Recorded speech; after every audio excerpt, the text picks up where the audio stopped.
Oppo A3 এই ফোনটি গত 2 দিন আগেই বাংলাদেশে অফিশিয়াল লঞ্চ হয়ে গেছে। এই ফোনটির 6128GB ভেরিয়েন্টের দাম রাখা হয়েছে 20,990 টাকা, অর্থাৎ 21,000 টাকা। এই ফোনটির দুইটি ভালো দিকের পাশাপাশি এই ফোনটির অনেকগুলো খারাপ দিক রয়েছে, তাই আমি আপনাকে বলবো আপনি কেনার আগে অবশ্যই বুঝে শুনে কিনুন, না হলে আপনি সম্পূর্ণ ঠকে যেতে পারেন, আপনার সম্পূর্ণ টাকাটাই লস হতে পারে।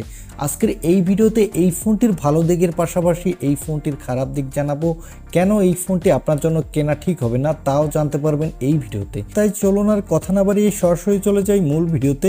তবে মূল ভিডিওতে যাবার আগে আপনাকে বলবো ভিডিওতে একটি লাইক দিয়ে চ্যানেলটি সাবস্ক্রাইব করে আমাদের সাথে থাকুন। প্রথমে এই ফোনটির দুটি ভালো দিক বলে নিই।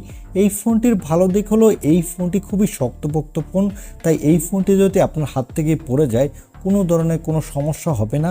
এছাড়া এই ফোনটির ডিজাইনটা আমার কাছে বেশ ভালো লেগেছে, কারণ এই ফোনটির থিকনেস হলো খুবই কম, 7.7 মিলিমিটার, ওয়েটও অনেকটা কম, 186 গ্রাম। আর এছাড়া এখানে দেওয়া হয়েছে IP54 এর রেটিং, যার ফলে এই ফোনটিতে হালকা পাতলা পানি বা ধুলোবালু লাগলে তেমন কোনো সমস্যা হবে না। তবে বেশি পানি লাগলে এই ফোনটি কিন্তু ড্যামেজ হয়ে যাবে, তাই আপনি ভেবেচিন্তে পানিতে এই ফোনটি ইউজ করবেন। এছাড়া এই ফোনটিতে আপনি ভালো ব্যাটারি ব্যাকআপ পাবেন, কারণ এই ফোনটিতে দেওয়া হয়েছে 5100 mAh এর একটি ব্যাটারি, সাথে থাকছে 45 ওয়াটের একটি ফাস্ট চার্জার। এই ফোনটিতে এক চার্জে আপনি অনায়াসে 1.5 দিনের মতো ব্যাটারি ব্যাকআপ পাবেন মোটামুটি ইউজে, তবে হেভি ইউজে আপনি 8 ঘন্টার মতো ব্যাটারি ব্যাকআপ পাবেন। এবারে আসি এই ফোনটির কোন কোন দিক আমার কাছে খারাপ লেগেছে। এই ফোনটির প্রথম যে দিকটা খারাপ লেগেছে, এই ফোনটির দাম হলো 21,000, কিন্তু এই ফোনটিতে দিয়েছে এইচডি ডিসপ্লে, এখানে ফুল এইচডি ডিসপ্লে দেওয়া হয়নি। আমরা 15-16 হাজার টাকা বাজেটেই বর্তমানে অফিসিয়াল ফোনে ফুল এইচডি ডিসপ্লে দেখে থাকি, যেমন OnePlus Nord N30 AC। এই ফোনটি অফিসিয়ালি 16,000 টাকা বাজেটে লঞ্চ হয়েছিল, এখানে কিন্তু ফুল এইচডি ডিসপ্লে দেওয়া হয়েছিল, কিন্তু এই ফোনটির দাম 5,000 টাকা বেশি রেখেও এই ফোনটিতে দেওয়া হয়েছে এইচডি ডিসপ্লে।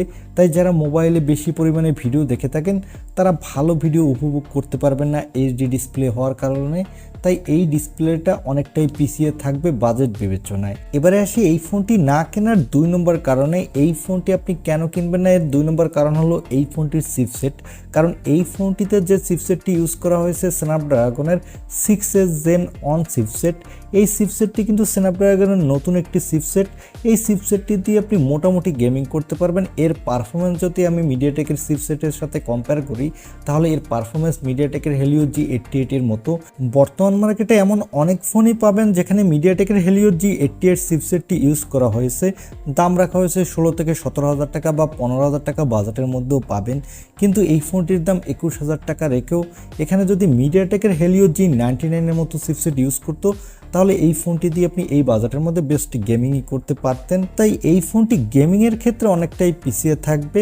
এই ফোনটি দিয়ে আপনি তো হাই গ্রাফিক্সে গেম খেলতে পারবেন না, তবে মিডিয়াম গ্রাফিক্সে খেলতে পারবেন। তবে এই ফোনটি যতটা পুরনো হবে ততটাই এর পারফরমেন্স ডাউনগ্রেড হবে, তাই এই ফোনটি গেমারদের জন্য না কেনাটাই বেটার হবে। আর এই ফোনটি কিন্তু গ্লোবাল মার্কেটে লঞ্চ হয়েছে স্ন্যাপড্রাগনের 6 Gen 1 চিপসেটটি দিয়ে। ওই চিপসেটটি কিন্তু বেশ ভালো একটা চিপসেট, ওটা 5G চিপসেট।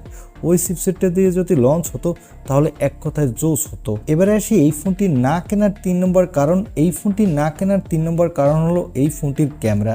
এই ফোনটির ব্যাক ক্যামেরায় বলা হচ্ছে ডুয়াল ক্যামেরা দেওয়া হয়েছে, কিন্তু এই ফোনটির ব্যাক ক্যামেরায় আসলে দেওয়া হয়েছে একটি ক্যামেরা, কারণ এখানে দেওয়া হয়েছে 50 মেগাপিক্সেলের সাথে একটি অক্সিলারি লেন্স।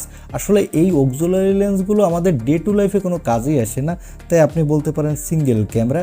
এখানে আপনি ততটা ভালো মানের ফটোগ্রাফি তুলতে পারবেন না, কারণ এই ফোনটির দাম যেহেতু 21,000, তাই এখানে মিনিমাম একটি 8 মেগাপিক্সেলের আল্ট্রা ওয়াইড লেন্স দিলে বা ম্যাক্রো লেন্স দিলে তাহলে আরও বেটার হতো। আর এখানে সেলফির জন্য দেওয়া হয়েছে 5 মেগাপিক্সেলের সেলফি ক্যামেরা।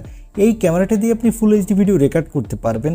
তবে এখনকার কোনো ফোনেই 21,000 টাকা বাজেটে 5 মেগাপিক্সেলের সেলফি ক্যামেরা দেওয়া হয় না, এখানে মিনিমাম 13 মেগাপিক্সেলের সেলফি ক্যামেরা দেওয়া উচিত ছিল, তাহলে সেলফি ক্যামেরাটা মোটামুটি ভালো হতো। এই ফোনটির ক্যামেরা বাজেট হিসেবে যতটা ভালো হওয়া উচিত ছিল সেই হিসেবে ততটা ভালো না। তাই এই 3টি কারণেই এই ফোনটিকে আমার কাছে ততটা ভ্যালু ফর মানির ফোন মনে হয়নি। তাই আপনারা যারা ভ্যালু ফর মানির একটা ফোন কিনতে চান এই বাজেটে, আমি তাদের বলবো এই ফোনটি না কেনাটাই ভালো হবে। তবে আপনারা যারা ওপ্পো ফ্যান আছেন বা ওপ্পো লাভার আছেন তারা চাইলে কিনতে পারেন। আই হোপ আপনি বুঝতে পেরেছেন এই ফোনটি কেন আপনার জন্য কেনা ঠিক হবে না। এই ছিল আজকের ভিডিওটি ভালো লাগলে অবশ্যই একটি লাইক দিয়ে চ্যানেলটি সাবস্ক্রাইব করে আমাদের সাথে থাকুন। দেখা হবে নেক্সট ভিডিওতে। আজকের মতো আল্লাহ হাফেজ।